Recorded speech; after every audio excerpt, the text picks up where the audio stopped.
Brasil na fila de espera por um ônibus, metrô, trem, barco, avião. O Repórter Senado de hoje vai trazer alguns exemplos de como a falta de investimentos públicos deixou a população das grandes cidades sem mobilidade urbana, São Paulo, Brasília ou Manaus. Os problemas se repetem em escalas diferentes.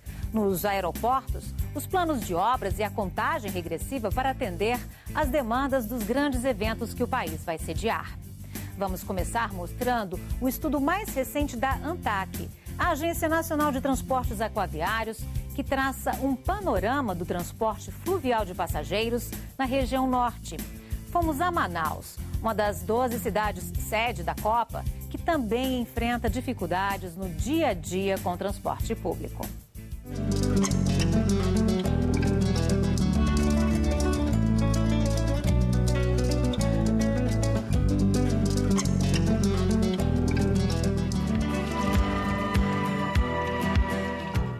Difícil andar pelas ruas de Manaus, de carro, percorrer trechos curtos, sem enfrentar trânsito congestionado na capital histórica, fundada em 1669.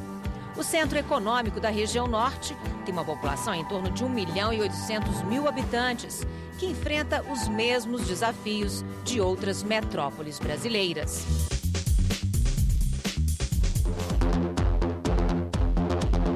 De ônibus, o drama se repete nos corredores exclusivos.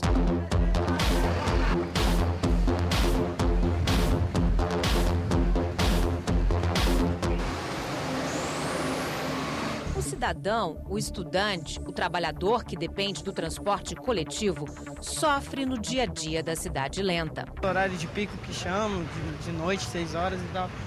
Um ano eu perco 1h40, às vezes 2 horas. É ruim, né? Mas fazer o quê? Eu tenho que pegar porque eu dependo dele para me ir trabalhar ou para estudar e ir de volta para casa também. Então, eu não posso nem muito reclamar, porque reclamação tem muito, mas fazer o quê? Nunca resolvem. Se você pegasse um ônibus direto, que você fosse ficar direto no seu trabalho, aí melhorava, né? Mais ônibus, né? Mais conforto, né, pro consumidor, né? Pelo fato de também de o trânsito tá muito ruim, eu acredito também nos metrôs. Eu acho que acredito pelo fato de metrôs já ser um negócio mais rápido, andaria mais. Rapaz, para melhorar isso aqui, só quando Deus voltar aqui e mudar esse sistema aqui, porque desde que está aqui não vai mudar nunca mais.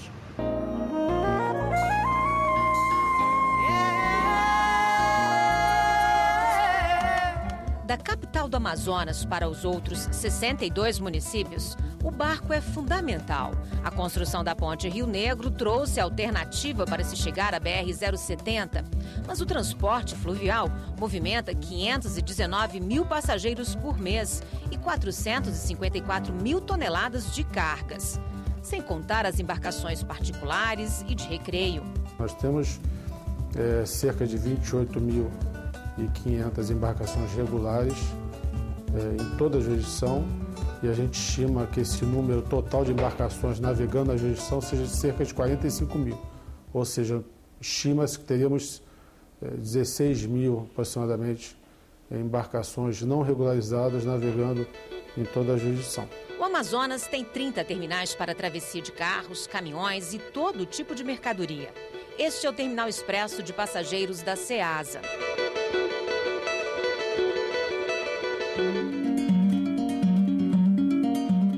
No centro, o comércio para o interior agita a feira Coronel João Teixeira, a chamada Manaus Moderna. Os estivadores atravessam entre os carros, levam de tudo, se misturam pelas calçadas, enfrentam escadarias até chegar às balsas, quando tem. Chamar aquilo de Manaus Moderna está depreciando muito Manaus. Então, o que nós temos lá são um arranjo que pessoas particulares, privadas, resolveram colocar ali uma balsa onde os barcos atracam e aquilo que está funcionando. E isso está há muito tempo. Creio que está meio diferente de Moderna, né? O que precisava para melhorar mais era que tivesse mais um atendimento melhor ao povo. E nessa frente aqui era muita lama, era muita sujeira, né? Aí fizeram esse muro de arrime aqui, aí melhorou um pouco aí, mas só que aí tá feio por causa de atracar o barco. Tá faltando mais balsa para cá pro porto. As embarcações encostam na escadaria do porto de Manaus e é preciso se equilibrar para ter acesso por essas rampas estreitas de madeira com risco de acidentes. Da forma que funciona, isso aqui é meio ruim, né? Se tivesse um cais aqui, eu acho que seria melhor para todos, principalmente para os idosos, mulher grávida, mulher com criança no colo, como eu estou aqui com meu neto. E assim fica muito ruim, principalmente quando chove. Como é que você conseguiu subir aqui nessa rampinha? Foi subindo, né? É o costume. Estou acostumada. A falta de estrutura adequada é maior ainda nas linhas intermunicipais que transportam passageiros e também cargas em geral para todo o interior do Amazonas. Diferente das embarcações interestaduais que seguem normas da ANTAQ, a operação das linhas intermunicipais que estão ligadas ao Estado até hoje não foi regulamentada.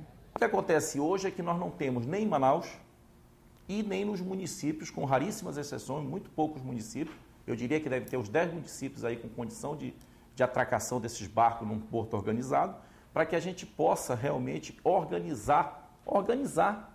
A palavra já está dizendo, regras.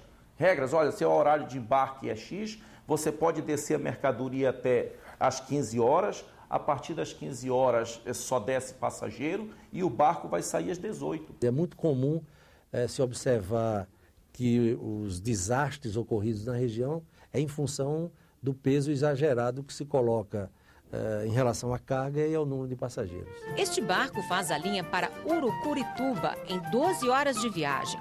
A passagem custa R$50. Quem é da região, como o agricultor Antônio Oliveira, conhece bem as limitações e se queixa. Tem vezes que sai mais tarde, por causa dessa mercadoria aí. Eu acho que vocês ou alguém, a capitania, deveria verificar o horário, porque nós é que paga a passagem e tem que esperar até a hora que o dono quer que saia, né? As reclamações chegam à Capitania dos Portos da Amazônia Ocidental, que tem outras tarefas: cuidar da segurança, prevenir acidentes e a poluição dos rios, evitar a superlotação e um caos maior. As pessoas aqui confundem, isso seria mais questão de agências reguladoras do transporte aquaviário. Questão, por exemplo, às vezes reclamar na capitania que o preço da passagem está cara. A capitania não tem competência para tratar disso. A ANTAQ, Agência Nacional de Transportes Aquaviários, contratou um estudo da Universidade Federal do Pará, que começou em fevereiro de 2011 e deve ser concluída até o fim deste ano. E já tem um panorama do transporte fluvial em 4 estados: Amazonas, Pará, Amapá e Rondônia. As condições de transporte já melhoraram. Isso não acontece no geral na Amazônia como um todo. São 222 linhas exploradas e 422 embarcações oficiais que transportam 1 milhão de passageiros por mês e levam 670 mil toneladas de mercadorias. 106 empresas operam esse transporte misto. 1/3 são linhas interestaduais, que passaram a seguir as normas da ANTAQ, que tem sede em Manaus, Belém e Porto Velho. Mas apenas 57% das empresas têm autorização para operar, ou seja, estão regularizadas. É uma das áreas da navegação interior em que a procura para regularização está maior. E nós temos aí uma meta dentro de um planejamento estratégico nosso de a gente chegar a 70%, 80%, vamos dizer, 1, 2 anos, pegar quase a sua totalidade. A falta de terminais com infraestrutura e serviços de boa qualidade é um padrão na região amazônica. Eu diria que há um abandono completo. A sociedade brasileira virou de costas para os rios, né, como meio de comunicação e de transporte. Então não há uma política voltada para o aproveitamento dos rios, né, e para o desenvolvimento do transporte fluvial, seja de passageiro, seja de carga. Dos 106 terminais de transporte de cargas e passageiros de toda a região norte que foram pesquisados, 103 foram considerados ruins. 3 receberam uma nota de médio e apenas 1 foi avaliado como bom. É justamente este aqui, o Rodway, a estação hidroviária que fica no centro histórico de Manaus. Aqui do alto, a gente percebe o quanto a movimentação é intensa. E o que chama a atenção é que o embarque de passageiros e cargas acaba se misturando. Essas embarcações atracadas no cais do Rodway são linhas interestaduais ou regionais, abastecidas com todo tipo de produto. Com as normas da ANTAQ, hoje as cargas vão separadas, no porão. Começam a ser colocadas nos barcos dias antes. Estamos carregando castanha que vai diretamente para o Pará, aí de lá sai para o mundo todo, né? Que lá ela vai ser beneficiada e a gente vive nessa vida aqui de trabalhos longos, cansativos, mas é isso que a gente ganha, o pão de cada dia do nosso filho. Os barcos levam até 700 passageiros. A pesquisa traçou o perfil deles. 53% são mulheres, 47% homens. A maioria não tem necessidade especial. Viaja primeiro a trabalho ou negócio, segundo por lazer, terceiro para voltar para casa. Vão em áreas reservadas nos vários tipos de conversa. É um festival de redes. Faz parte da cultura local. E detalhe, é preciso chegar bem cedo para conseguir garantir um lugar. Eu tive que mandatar a rede 3 horas da tarde, o barco saía 9 da noite. Então imagina, 6 horas antes para eu garantir o quê? Um lugar. Na linha Manaus-Belém, são 4 dias de navegação. Encontramos uma família de primeira viagem. Acho que muito confortável zona não, né? Porque a redezinha, ó, treladinha ali, qualquer balanço, tu tá caindo dentro da rede do vizinho, é meio enrolado, mas... E é confortável? É muito bom, porque... Mas é o jeito, né? Você vai aí nessa redinha? É nessa redinha, é. Consegue dormir? Durmo. Aqui tem ar-condicionado? Tem. E como é que são as condições? Banheiro, comida? Banheiro não é muito legal, não. Minha comida também. Comida é caro, bandequinho. R$8. Antônio e a família estavam de mudança para Palmeirinha. Gastaram R$700 para levar tudo. Demora mais, mas sai mais em conta. E é uma aventura muito bacana para quem gosta de se aventurar na vida, né?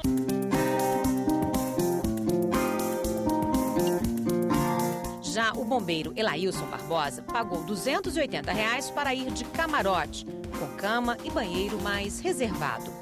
É melhor, né? Ter mais privacidade, né? Banheiro, tudo. Fica melhor para a pessoa viajar, né? Como é que é passar 4, 5 dias dentro de um barco desse? É bom, que aí conhece pessoas novas, né? Vai curtindo na viagem.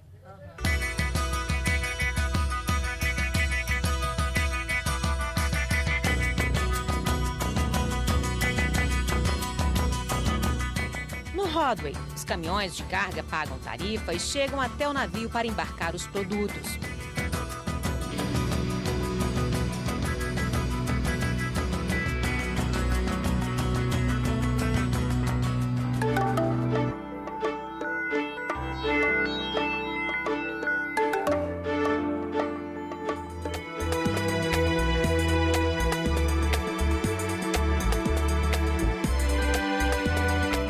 Uma câmera instalada no aeromodelo nos ajuda a ter uma ideia geral do maior porto flutuante do mundo, situado à margem esquerda do Rio Negro.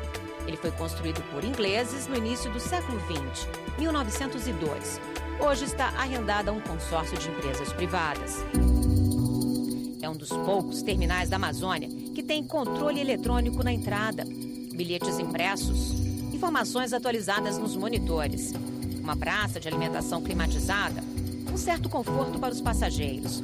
Por aqui embarcam 300 mil pessoas por ano, 1.200 por dia.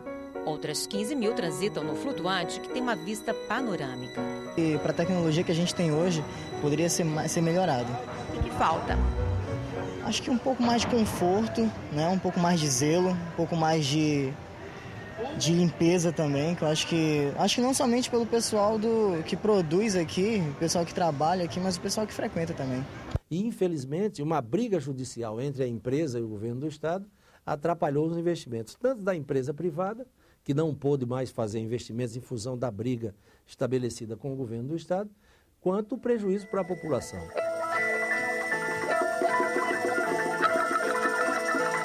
Desde que foi privatizado, nenhum benefício foi feito e até agora não. Tem muita coisa assim que dá para melhorar mais ainda, né? A recepção também, né? Esta é a imagem que os turistas dos cruzeiros têm do Porto de Manaus quando deixam um navio. Para os visitantes estrangeiros, uma área reservada no Rodway com um posto de informações. Mas qual será a impressão deles?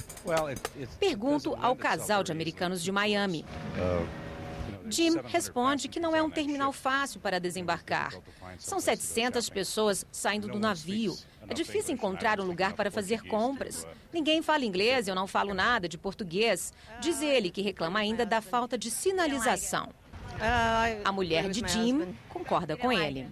Não. O fluxo de transatlânticos vem crescendo. Na temporada 2011-2012, chegou a 18 navios e 25 mil turistas, que deixaram 12 milhões de dólares no comércio local.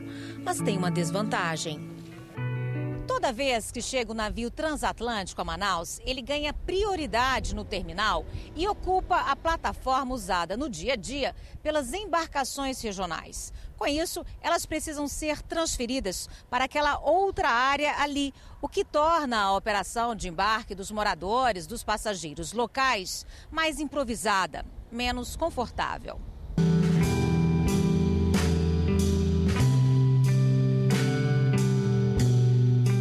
O comandante do Monte Sinai, Raimundo Nonato, que faz a linha Manaus-Tefé toda quarta-feira, explica o que atrapalha.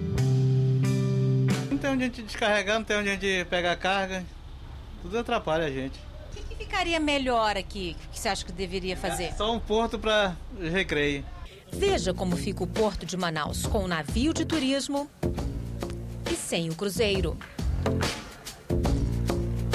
Manaus vai ser uma das sedes da Copa do Mundo de 2014. A expectativa é de que o governo federal e as empresas arrendatárias invistam quase 100 milhões para transformar a área portuária no complexo turístico de padrão internacional. O DENIT já assinou o contrato para elaborar o projeto de expansão e modernização do porto. Terão programados vários transatlânticos. Então, estamos até discutindo o que fazer. Precisa se ampliar, ou o Rodway ou outro terminal lá. Acho que em relação ao Porto de Manaus, a obra para a Copa do Mundo não deve estar pronta. O Congresso reativou a Frente Parlamentar Mista pelo desenvolvimento da navegação fluvial na Amazônia e estuda propostas. Quem sabe dessas informações, desses estudos, dessas pesquisas, você possa propor uma política de navegação fluvial, de transporte de cargas e passageiros utilizando os rios, as vias navegáveis de todo o país. Eu vejo que uma legislação rígida, uma fiscalização correta, vai mudar muito a segurança do transporte que se faz em toda a região. Renovar a frota é um desafio. Só no Amazonas, das 205 embarcações comerciais, 124 ainda são de madeira, 39 de aço naval, 29 de alumínio e 11 de fibra. Para o transporte de grande volume de pessoas, 500, 600 pessoas, realmente você tem que partir para um casco de aço, tá? Ou de qualquer outro material que dê condições mais seguras, tá? Ao mesmo tempo, você não pode inviabilizar milhares de estaleiros que estão na Amazônia que trabalham com embarcações de madeira. Como é que o agente financeiro vai me financiar uma embarcação se eu não tenho o que oferecer para ele de garantia? Eu preciso ter, eu preciso ser pelo menos detentor de uma concessão para que eu possa dizer para o agente financeiro, ó, eu tenho uma concessão aqui que vale por 10 anos, por 20 anos, e eu preciso financiar um barco aqui para 200 passageiros. Eu lhe dou de garantia o próprio barco e a própria linha. A partir dali, eu imagino que a gente possa ter renovação de frota, que a gente possa ter organização do setor, que a gente possa até regular melhor, que é essa a função da agência regular.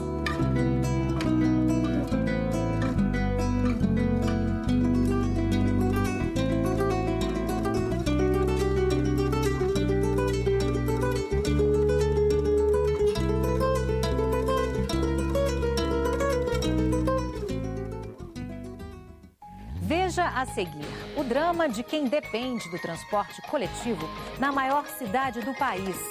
E a realidade de quem vive em Brasília, a capital construída para quem tem carros. O Repórter Senado volta em instantes.